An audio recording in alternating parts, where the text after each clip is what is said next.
Hey everyone, I hope you guys are doing great. So the guest for today's podcast is Samaksh and he is currently pursuing PhD from Dipsar. So in this podcast we'll try to understand his journey, how he has entered this PhD course in Dipsar. So without further ado, let us hear it from him and welcome guys to the Savik show.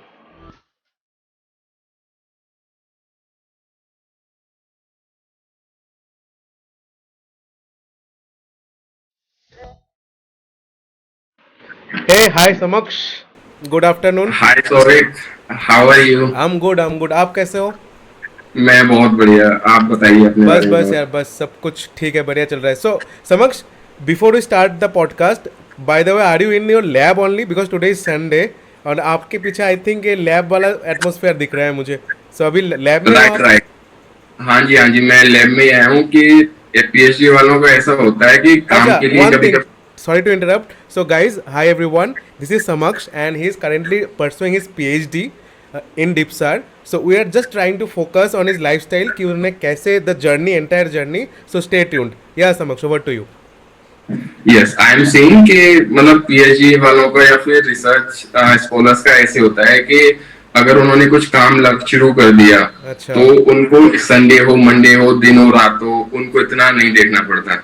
बस okay उनको काम करना है। अगर काम foundation नहीं है कि आपको सुबह 9 बजे आना है और शाम को 5 बजे जाना है, 9 to 5 वाला कोई ऐसा इशू नहीं है।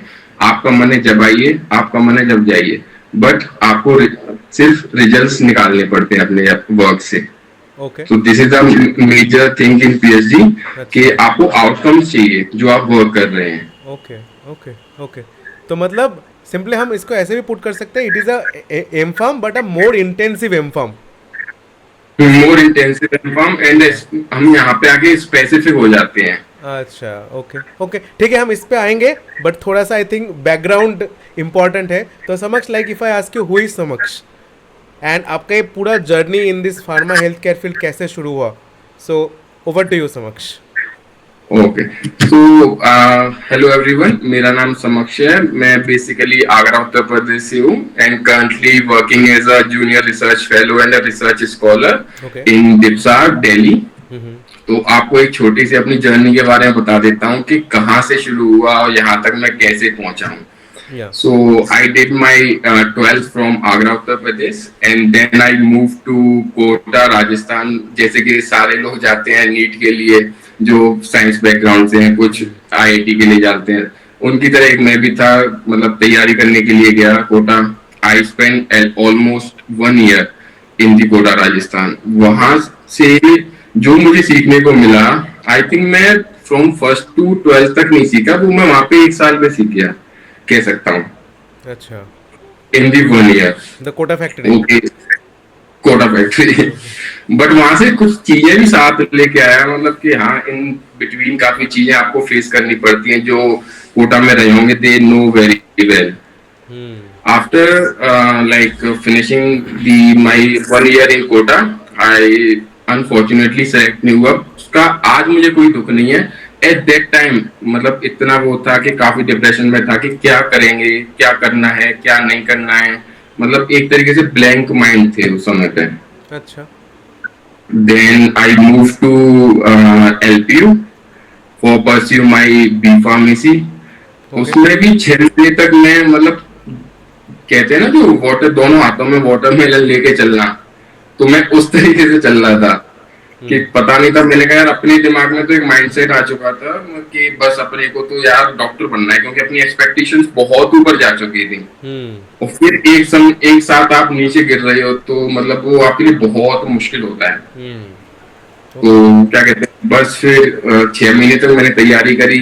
वहां पे असाइनमेंट दोनों चीजें लेके बी फार्म अपना and that graduation, okay okay that thing. Okay personal life मेरी बिल्कुल खत्म हो चुकी थी एट दैट टाइम। फिर वहां से धीरे धीरे रियलाइज हुआ यार, मैंने कहा we are in the university, अब पर्सनल ग्रोथ भी करनी है। देन आई ड्रॉप्ड आउट, मैंने ओके नीट प्रिपरेशन अपनी छोड़ दी। Then I start growing myself personally and professionally, both by both ways. Okay personally के लिए मैं I started like joining the various organisations, participate करना शुरू किया इवेंट्स में, थिएटर करना शुरू किया। ओके एंड फॉर उसके बाद आई लाइक स्टार्ट, मैंने अपनी बैचलर्स पे भी फोकस अच्छी तरीके से मैं कर पाया। क्योंकि जब भी 6 महीने में मतलब कि वही कोटा वाली चीजें एक होती है माइंड में रिकॉल आती रहती हैं, अपने को निकालना है। फिर वहां से क्या कहते हैं, मेरा एक टर्निंग पॉइंट आया आफ्टर द 6 मंथ। ओके। कि नहीं यार, अब अपने को यार मतलब खुद को भी ग्रो करना है। फिर धीरे धीरे आई गॉट अपॉर्चुनिटी कि लाइक जब मैं थिएटर कर रहा था तो मुझे काफी अपॉर्चुनिटी मिली, जैसे कि परफॉर्म करने की स्टेजेस पे, कि ओनली लाइक आपको आई होप यू नो कि शांति देवी मित्तल ऑडिटोरियम में 3-4 मतलब कि मैंने परफॉर्म किया 3-4 बार। तो फ्रॉम देयर के वहां से मुझे क्या कहते हैं, फ्रॉम दैट प्लेस के आपको मिस एक लाइन मिल गया था कि इस पे you can go that to that stage वाला थिंग, राइट? हाँ, वहां से मुझे एक लाइन मिलता जा रहा था। ओके। तो मेरी मतलब कि पढ़ता भी गया मैं, और साथ में अपनी जो ये वाला मॉडलिंग एंड दैट स्टफ भी करते हैं। मॉडलिंग एंड दैट स्टफ भी करता गया। ओके। आप उसके बाद कोविड आ गया। हाँ जी। उसके बाद पता नहीं अपने को कि करना क्या है घर पे आके सारे लौट के। Then I was in the I think in the last year. अच्छा। कंपनीज आनी रही थी, जो आ रही थी वो अपनी एक्सपेक्टेशंस के अकॉर्डिंग नहीं थी। अच्छा। ओके। देन मतलब इसी बस चलते चलते मैंने ऐसे ही एमफार्म में एडमिशन ले लिया। पता नहीं था क्यों लेना है, क्या करना है, बस ले लिया था। ओके। सो समक्ष हम ना एमफार्म में आएंगे, उसके पहले since we have started talking about Kota also, तो आप like according to you again, since this entire podcast is about personal opinion, ठीक है, तो कोटा का सबसे एडवांटेज क्या है and the most not the most like the advantage and the disadvantage of Kota, may be one advantage and one disadvantage according to you. Okay, जो मुझे advantage वहां पे लगा वो सबसे मेरा बेस्ट अभी तक है, वहां से मेहनत करना मैं सीखा। ओके। From that place. अच्छा। कि मुझे मेहनत करना, वो चीजें मेरे आज भी काम आ रही हैं। क्योंकि उससे पहले मैं सच में रियली मैं बिल्कुल नहीं पढ़ता था। मस्ती करता था, वही बस के फ्रेंड्स के साथ घूमना, क्रिकेट खेलना, इधर उधर जाना, वॉट जो भी है। वहां से मेहनत करने के लिए मिला, मुझे बहुत सीखा मैं टीचर्स से। They are very cooperative. First thing ये है एडवांटेज। द मेजर डिसएडवांटेज मुझे लगा कि आपको कहते हैं ना लत लग जाती है चीज की। Suppose you spend 1 year in Kota, आपको सपोज आप यू गोट 300 मार्क्स और 400, आपको लगेगा नहीं मैं और कर सकता हूँ, तो आप फिर अगली साल वेस्ट करेंगे कोटा में जाके। तो I think this is a major disadvantage. और वो चीजें आपके मतलब माइंड में रह जाती हैं कि यार नहीं मुझे ये करना है, ये करना है। वो एक लत लग जाना, this is a major disadvantage according to me. नहीं, I think you have a very strong point कि मतलब बंदा उसको पाने के लिए सब कुछ दाव पे लगाने के लिए तैयार हो जाता है, राइट? बट इन केस कि ही और she can not achieve that, तो उनके लिए लाइक काफ़ी टाइम भी ज़्यादा वेस्ट हो जाता है उनका, काफ़ी ईयर्स भी वेस्ट हो जाते हैं उनके, राइट? ओके ओके, ठीक है Samaksh, then back to your M pharm again. Yes sir, and I would like to add one point please. कि अगर कोई कोटा में करना चाहता है नीट और IIT preparation, go after 10th। क्योंकि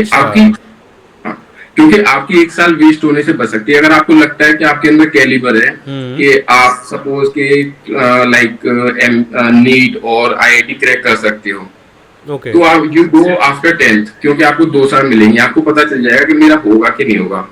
अगर हो गया देन वेल एंड गुड, अगर नहीं हो पाए तो आपकी 1 साल तो बच जाएगी after, if you are going after 12th। Okay. क्योंकि उस समय हमें कोई गाइड करने वाला नहीं था, तो क्या कहते हैं हम चले गए बस 12th के बाद में, यार बस जाना है। तो अगेन आपने बहुत सही चीज बोला है, गाइड करने वाला नहीं था। Even B pharma M pharma के बाद भी सही करियर चुनना इज ऑल्सो प्रिटी टफ। तो Samaksh like can you please brief us about your M pharm journey also, कि एम फार्म कैसा रहा and why did you go for M pharm and why not you went for job after B pharm, वो क्या था, like what was the story behind it, why M farm?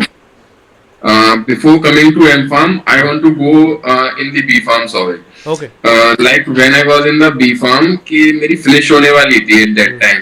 Okay. तो फिर मैं job के लिए सर्चिंग कर रहा था। मैंने कहा कहाँ जाएं कहाँ नहीं जाएं। और आपने सुना होगा कि लोग कहते हैं B-Pharmacy का मतलब MR ही बनेगा तू तो भाई, इससे ज्यादा कुछ। Yes. I have heard this thing many times from many of the people. मतलब अपने घर पे जाता था कभी या फिर गांव जाता था तो कोई पूछते थे क्या कर रहा है, मैंने कहा बी फार्मेसी, मतलब एमआरओ दवाइयां देते हैं हाँ हाँ, नहीं तो अपना दुकान खोल के बैठेगा ऐसा कुछ। या अपना दुकान खोल लेगा। सो राइट। मतलब लोगों के दिमाग में ये चीज रहती है, तो इस चीज तो ऐसे लोग बी फार्मेसी करते भी हैं, but this is the wrong thing. मैंने देखा है काफी कि बी फार्मेसी के बाद people get good opportunities. Right. I have seen the people, I think in the 2013 batch या 2014 batch का एक स्टूडेंट था, he placed in Bain company, I think 12 to 13 LP after completing the B pharmacy. Okay okay. तो ऐसा नहीं है कि एक एमआरई बनेगा, there are various opportunities for the like pharm after completing the B pharmacy. Okay, now I am coming to M pharmacy. Okay. तो M pharmacy में बस एडमिशन ले लिया था, उस समय कुछ नहीं पता था कि क्या करना है क्या नहीं, तो बस कोविड चल रहा था तो मैंने ठीक है यार एडमिशन ले लेते हैं, कंपनी ज्यादा आ नहीं रही है, तो बस एडमिशन ले लिया एम फार्मेसी में। कुछ टाइम आई थिंक 6 मंथ मैंने अप्रोक्सीमेटली ऑनलाइन में गए।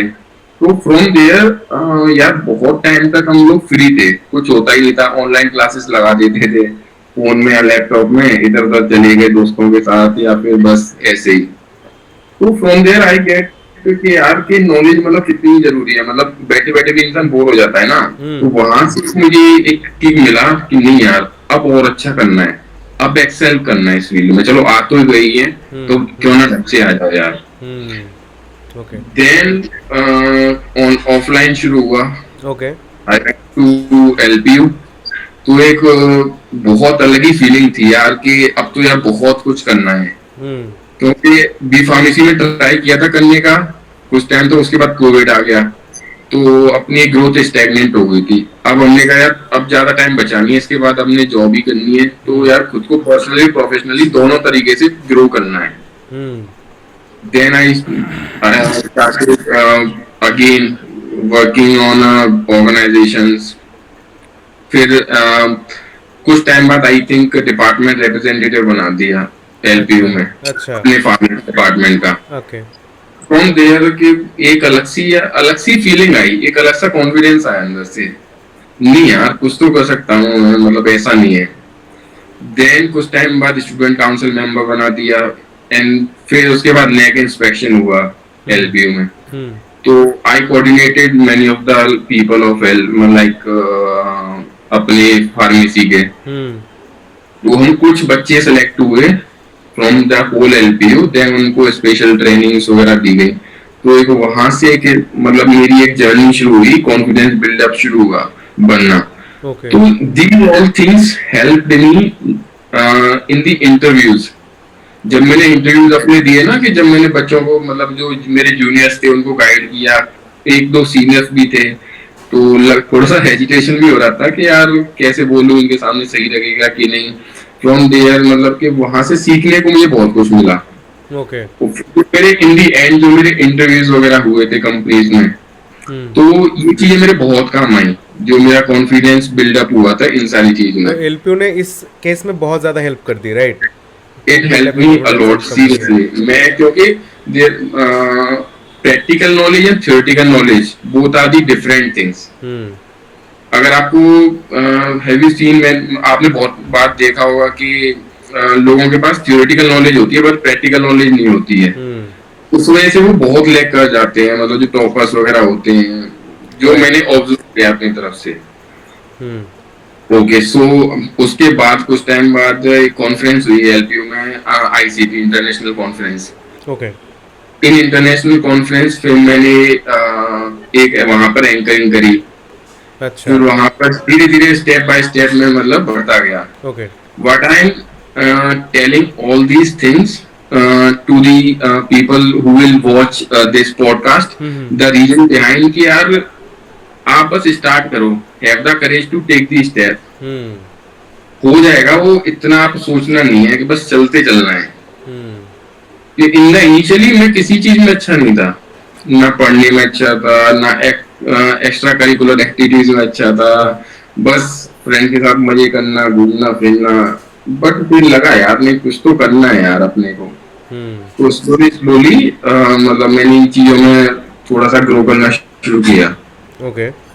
ओके। और इन लास्ट जो मेरी फाइनल ईयर था एम फार्म का, उसमें जो मेरा थीसिस वर्क था, seriously I did like with very enthusiasm, और मतलब खुद को like what we can say अपने एक डेडिकेशन से किया मैंने बहुत ज्यादा। Okay. And this help me in my to gain the PhD position है, जीआरएफ पोजीशन। अच्छा। अच्छा। ठीक है, तो हम इस पे भी आएंगे, पीएचडी में भी आएंगे। तो अभी after M pharm from LPU, what is the biggest take away from the entire M pharm course? That is your communication skills grown up and your like all this personality grooming, और उसके साथ और क्या, मतलब thesis writing या knowledge from the practical field, उसका भी कुछ है कि only communication and all that help you to crack this PhD, कि knowledge no was no also no. Important? Okay, if I coming to the knowledge part, hmm. Knowledge part की बात करें तो when I was in the M pharm, मैंने formulation development किया, फिर उसके बाद एनिमल स्टडीज करी। ओके। तो इन फॉर्मुलेशन डेवलपमेंट में बहुत सारे इंस्ट्रूमेंट्स चलाना सीखा। अच्छा। जैसे कि एचपीएलसी, जो फार्मेसी बैकग्राउंड से होंगे वो इस चीज को कोरिलेट कर पाएंगे। हम्म। एचपीएलसी, जीटा साइजर, ये सारे इंस्ट्रूमेंट थे, एक्सआरडी, ये सारे मैं इंस्ट्रूमेंट्स को देखा और मैं चलाना सीखा कि okay. How we can like perform these instruments. After this मैं एनिमल स्टडीज वगैरह करी।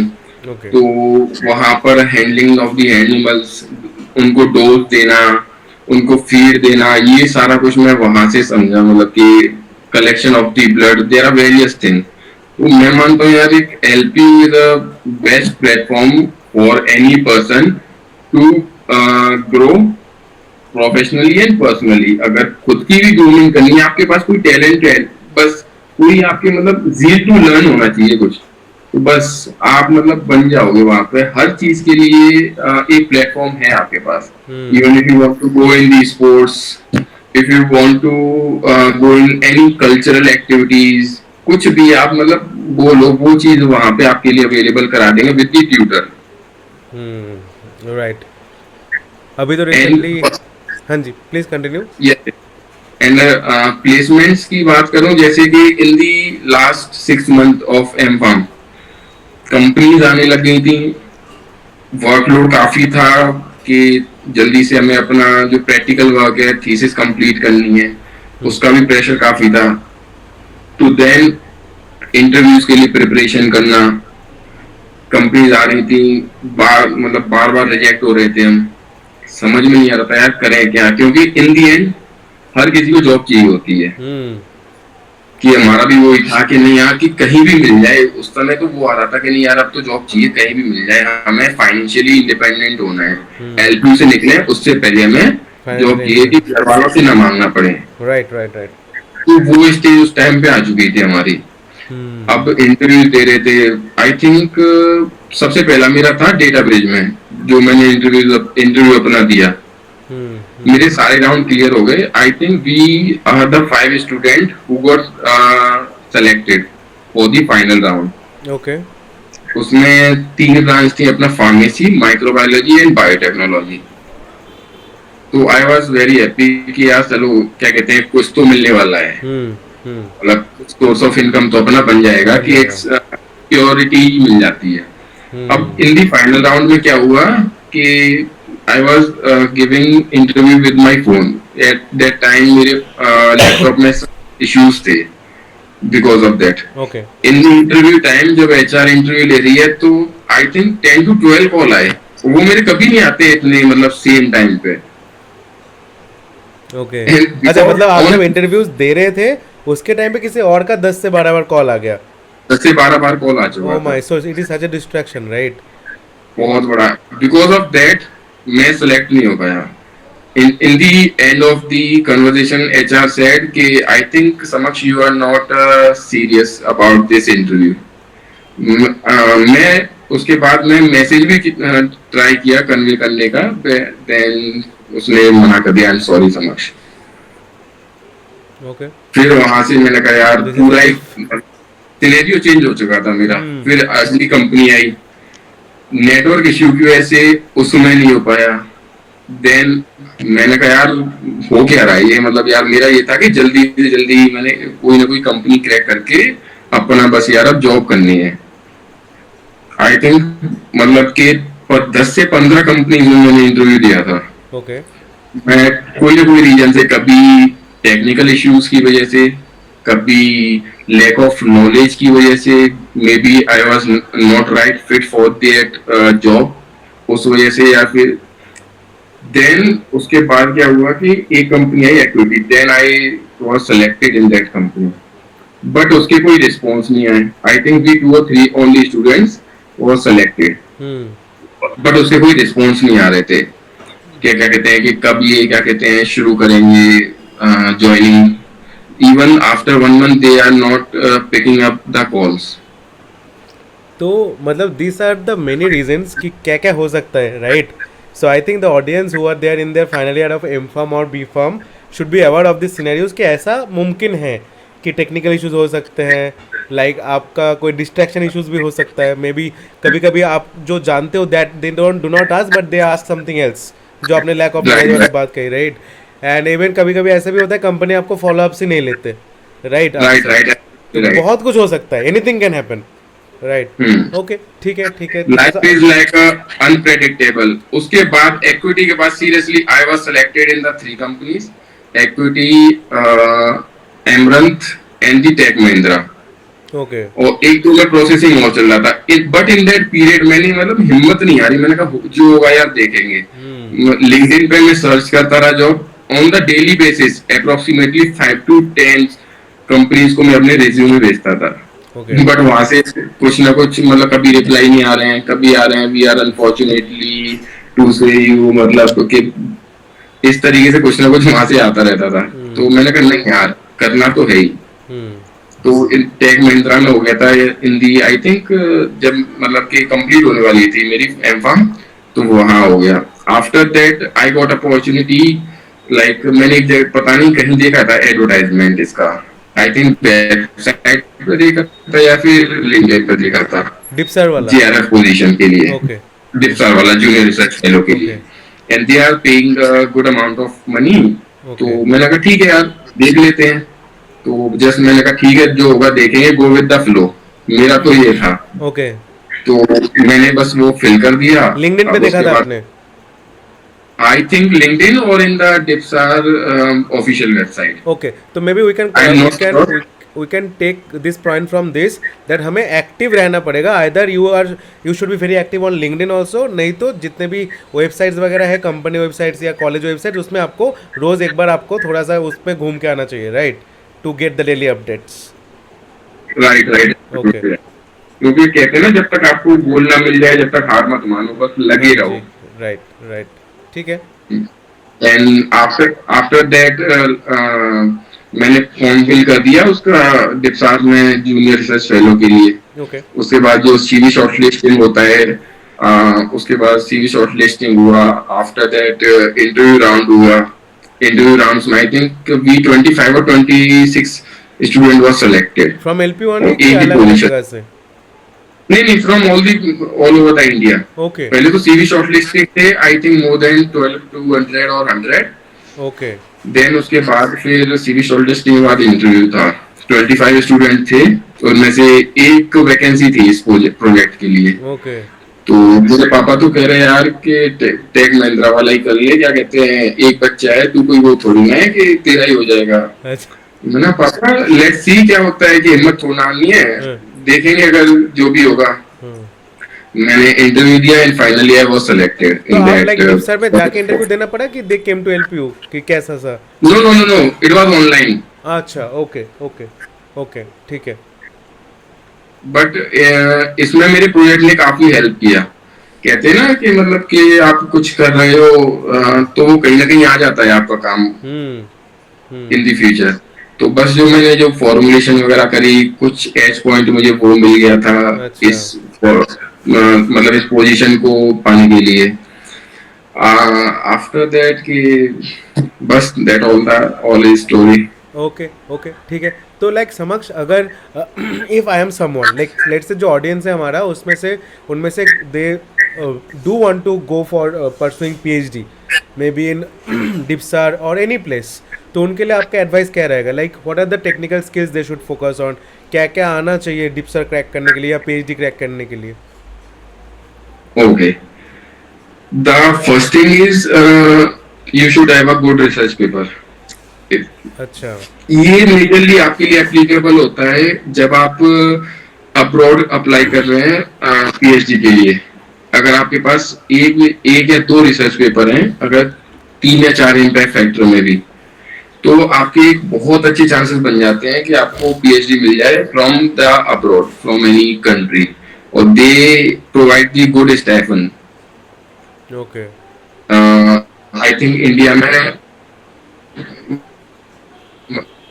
1 या 2 लाख पर मंथ मिल जाते हैं इंडिया से कंपेयर करें तो, मतलब इंडियन रुपीज में. ओके, अच्छा. This is for the abroad.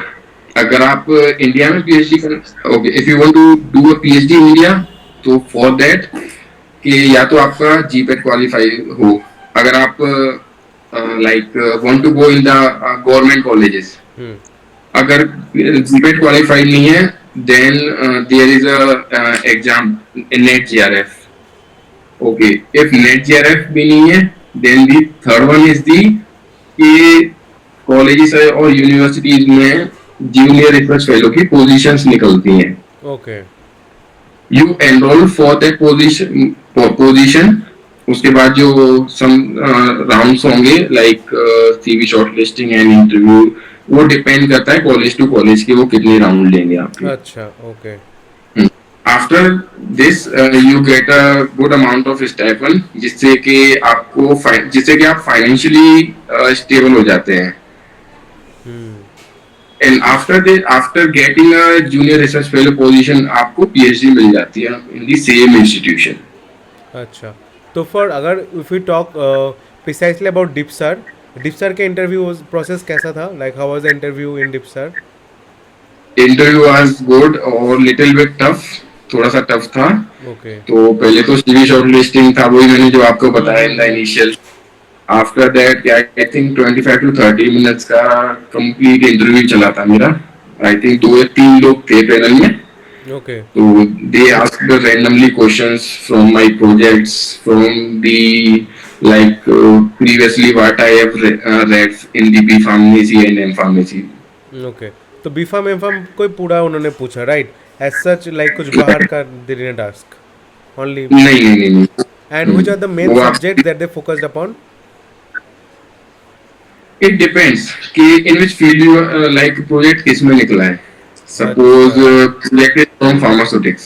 Let's take an example. So they focus more on the pharmaceutics part. And the second thing is कि उनका project किसके ऊपर है.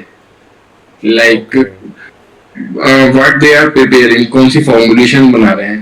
So they try to get some knowledge from the candidate.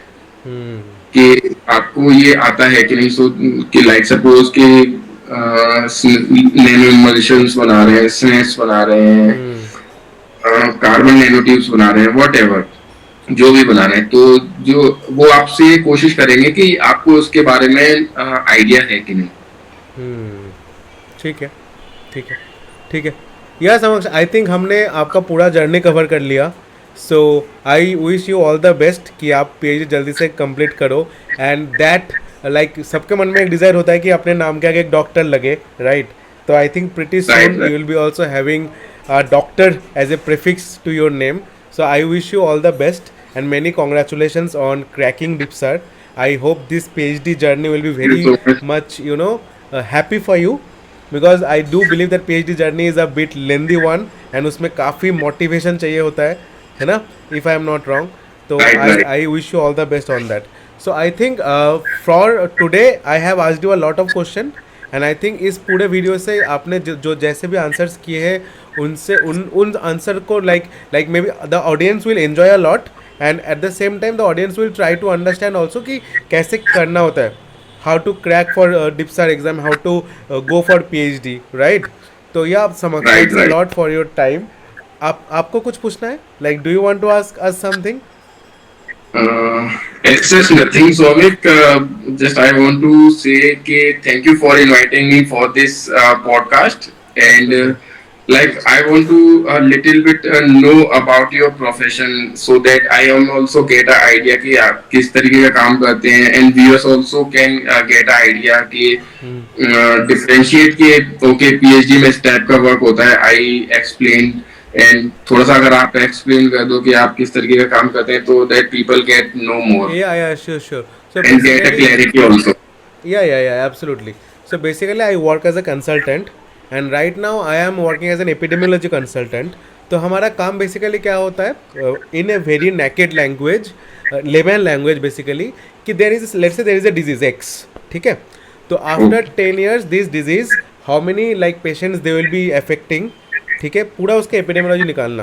Like after 10 years how many males in this entire world will be getting affected by this disease, how many females will be getting affected by this disease, how many children will be getting affected by this disease, and let's say there are 5-10 comorbidities which are associated with the disease. let's say जैसे diabetes है किसी को, ठीक है, उसको let's say किसी को heart का डिजीज़ है, हाइपरटेंशन, तो उन पेशेंट्स को डायबिटीज़ होने का चांसेस कितना है, उन पेशेंट को ओबेसिटी होने का चांसेस कितना है. तो all this step we like forecast. तो हम जस्ट बोलते हैं कि आने वाले टाइम पे इसका क्या होने वाला है पूरा डिजीज का. And then the company like you know the medicine companies can prepare their like the medicine in that quantity. तो we do basically forecasting. Okay हाँ जी, बस दैट्स इट, और तो कुछ नहीं करते. So this is the most, दो काम इतना सिंपल नहीं है, बट मतलब the thing is this only. Yes. Okay या ओके थैंक यू सौविक. ठीक है, थैंक यू समक्ष, thanks for your time, and I wish you all the best. Thanks समक्ष, बाय बाय.